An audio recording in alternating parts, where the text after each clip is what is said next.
Hi friends, myself Praveen Pathak. I welcome you again in the series of lectures for safety in chemical industry, and we are discussing about the fire prevention and protection systems.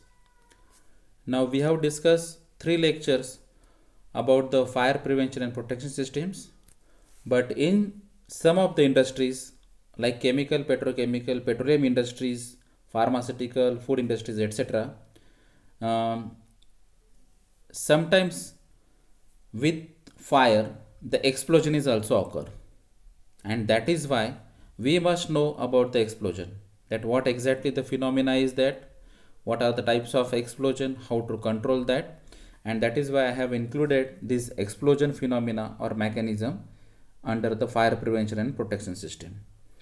So contents which are going to discuss, that is the phenomena of explosion, explosion hazard of material, explosive limits, then classification of explosive material, sources of ignition, effect of explosion, explosion control, types of explosion, etc. So what is the phenomena? So what is the explosion? It is the result of rapid combustion. So this word is very important. In the case of fire, it is a combustion, but that is a slow combustion. Now it is a rapid combustion with a sudden violent change of pressure. So in this case, the combustion phenomena rapid and the pressure is major parameter. So sudden violent change of pressure involving the liberation and expansion of large volume of gas. So this is the definition of explosion. The released energy may appear as heat, light, sound or mechanical shock. Now in case of fire, heat and light are common factors. But instead of smoke, here sound or mechanical shock is there. Then it is called as explosion. Its effect depends on the rate at which the energy is released. Difference between fire and explosion is the rate of release of energy. So the rate of release of energy in case of fire is slow, and in case of explosion it is fast or at high rate. So three types of energy can be released, that may be physical, that may be chemical or nuclear. So types of explosion, so these are the basic types of explosion, that is called as deflagration and detonation. So these are the basic or fundamental types of explosion: deflagration and detonation. It is also classified as confined vapor cloud explosion or unconfined vapor cloud explosion or BLEV. So these are other types of explosion other than the principal types of explosions. So that may be gas explosion, that may be dust explosion also. So explosion hazard of material can be described by its sensitivity to mechanical shock or impact sensitivity to static discharge. So explosion hazard in process plants are of many types. That may be dust explosion, that may be molten metal explosion, that may be air system explosion, that may be superheated liquid explosion, that may be mist and spray explosion, etc. So depending on the type of material, that explosion hazard is depends, and on the basis of that only that impact also depend. So for calculating the probability of explosion, we must know the explosive limits. So on the basis of this explosive limits only, we can judge or identify whether the explosion is possible or not.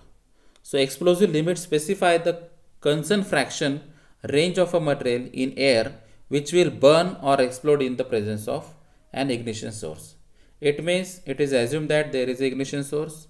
Now we are concerning about the percentage of particular substance in air, because we are talking about the explosion.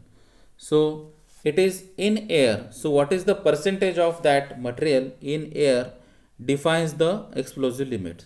Say for example, for acetylene, the lower explosive limit is 3%, and for acetylene the upper explosive limit is 82%. So it indicates that there are chances of explosion when the acetylene in the air is more than 3%, and there are 100% chances of explosion when the acetylene crosses the percentage, that is 82. So there are other examples are also there. So what is the classification of explosive material?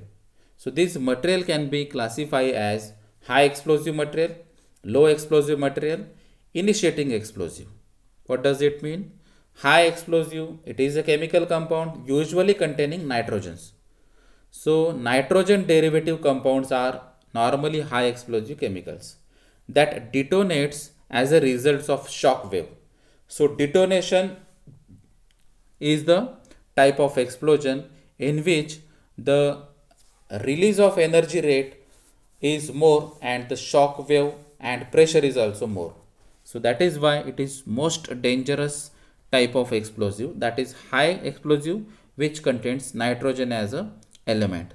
So examples are dynamite or TNT, trinitrotoluene, etc. Other types of examples are also there.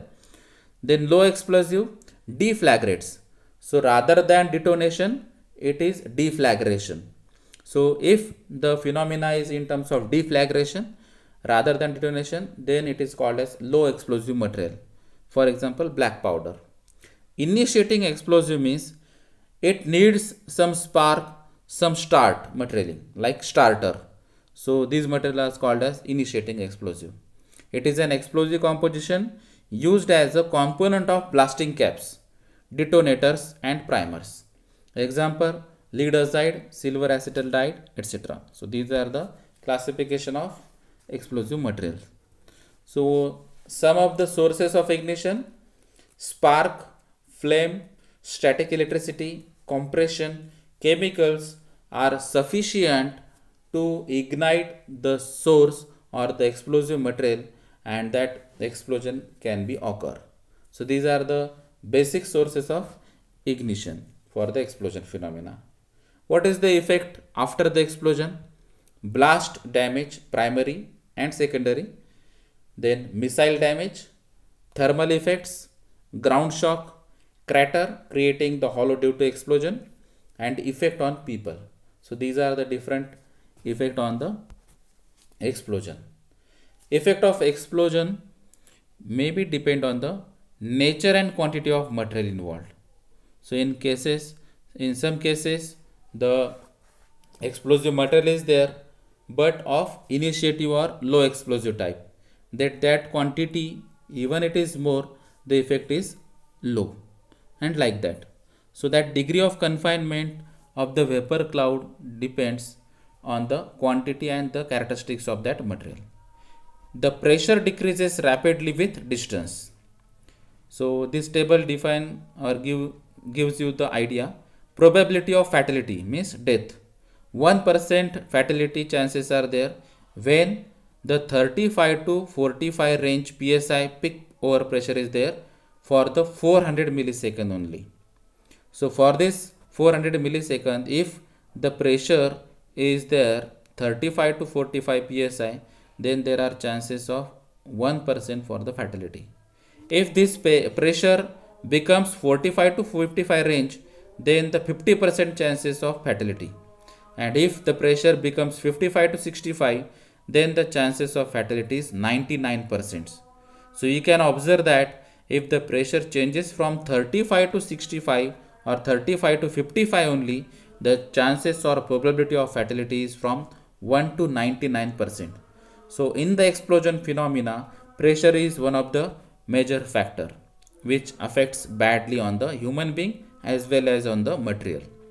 So here is another example where the eardrum can be ruptured due to the overpressure. So there are 1% chances of eardrum rupture due to peak overpressure of 2.5 psi, 10% chances of eardrum rupture when the 2.8 psi pressure is there, and 50% chances are there when the 6.3 psi pressure is there, and 90% chances are there of eardrum rupture when there is a 12.2 psi pressure. So how to control this explosion? So there are some explosion control devices. avoidance of flammable mixture by good ventilations. So good ventilation, it means we are going to dilute this mixture. So another method is also dilution.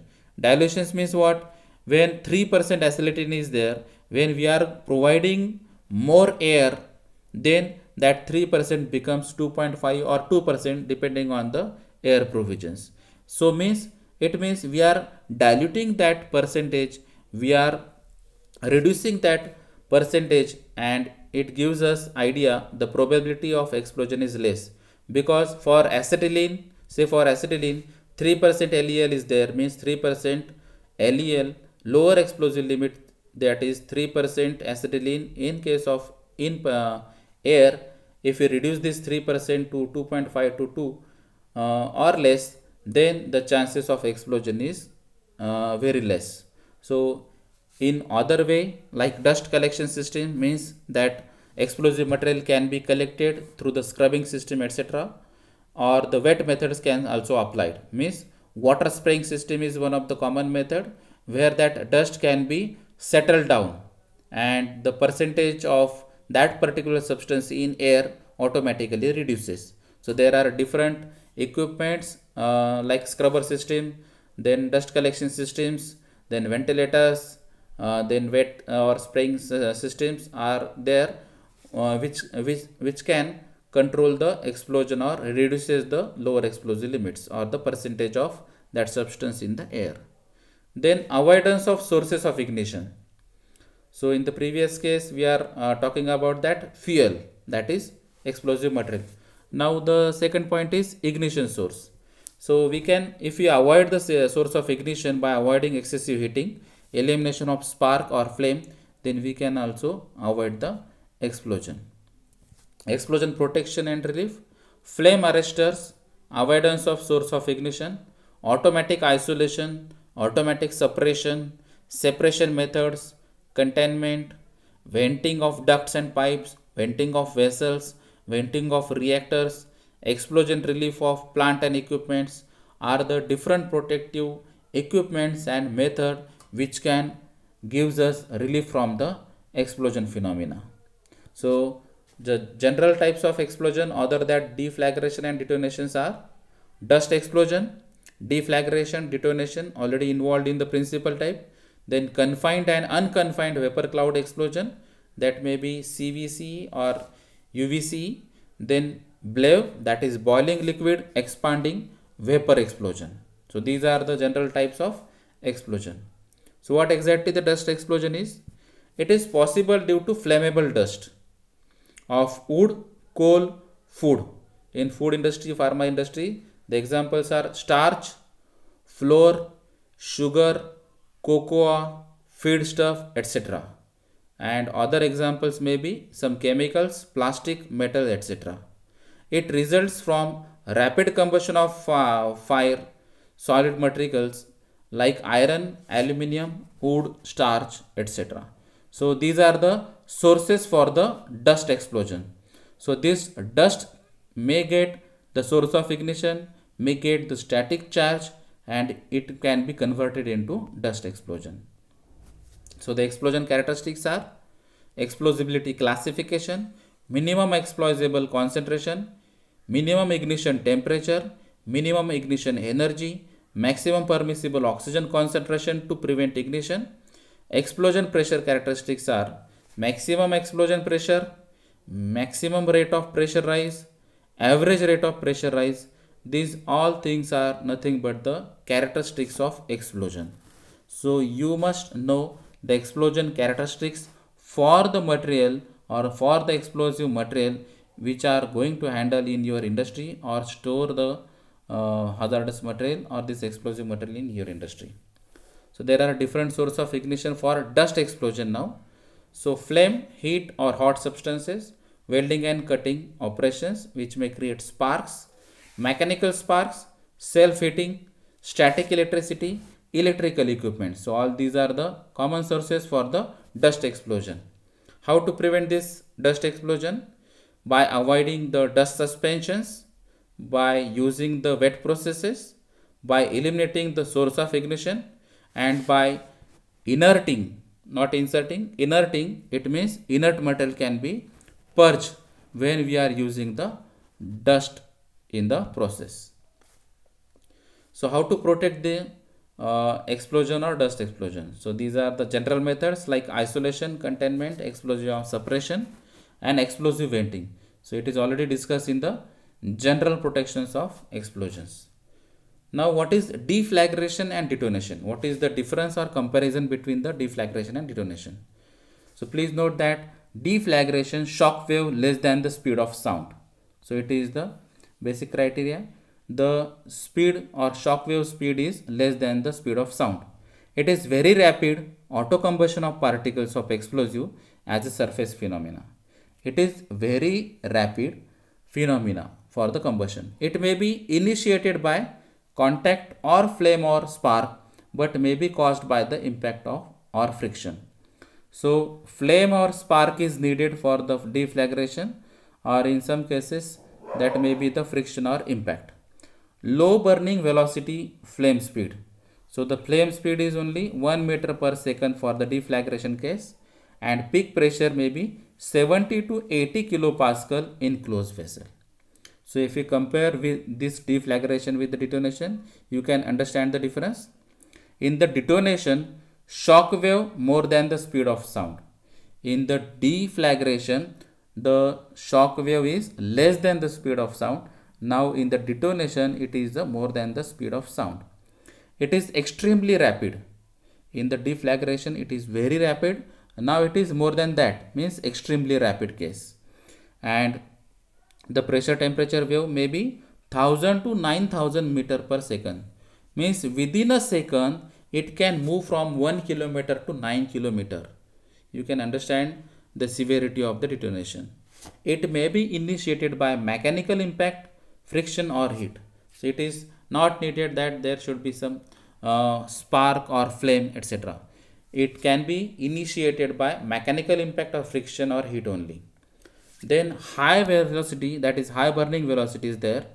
If you assume in the deflagration it is only 1 meter per second, now in the detonation case it is 2000 to 3000 meter per second. It means 2 to 3 kilometer per second.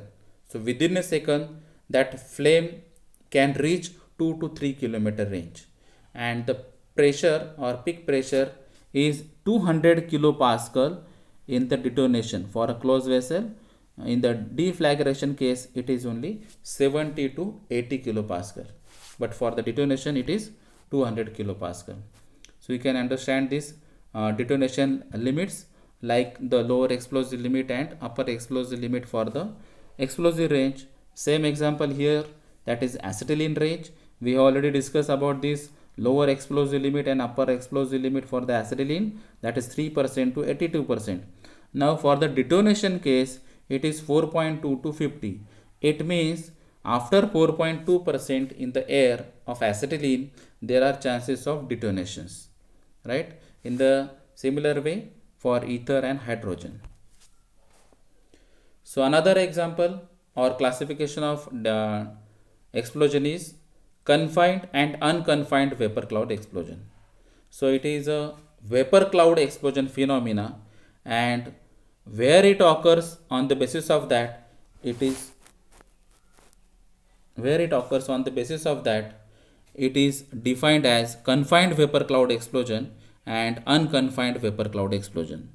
So if the vapor cloud explosion occurs in a confined space, then it is called as confined vapor cloud explosion, and if the vapor cloud explosion occurs in unconfined space, then it is called as unconfined vapor cloud explosion.